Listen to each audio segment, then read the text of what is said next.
लेकिन आईडीएफ का ऑपरेशन सर्वनाश आखिर है क्या? देखिए 15 फाइटर जेट को इस समय ध्वस्त कर दिया गया।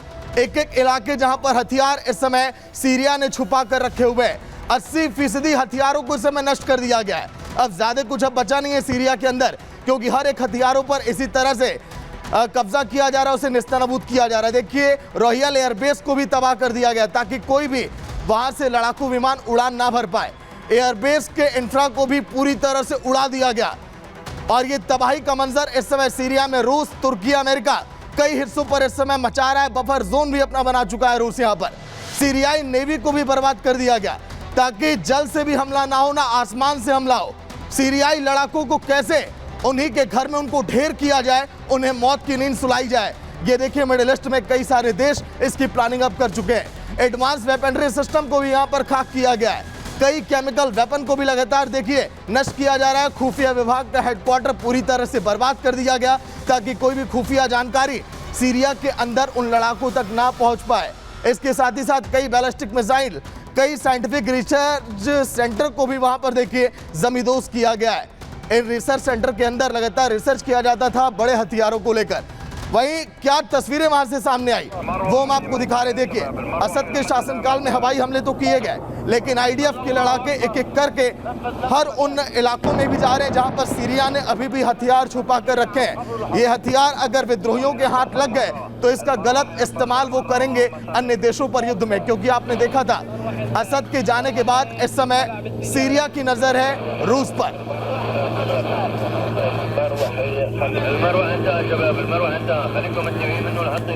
लेकिन मिडिल ईस्ट में आगे अब क्या होगा, सीरिया पर हमले से फायदा किसे होगा, ये आपको दिखा रहे हैं। 48 घंटे में नेतन्याहू की कामयाबी है।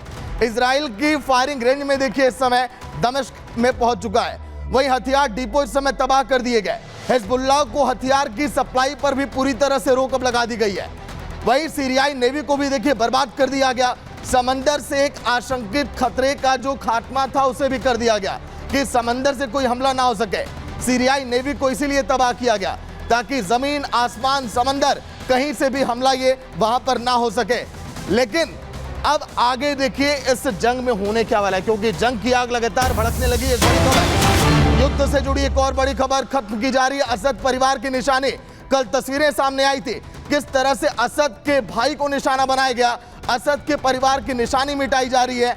एसटीएस ने हाफिज असद की कब्र में इस समय आग लगा दी है।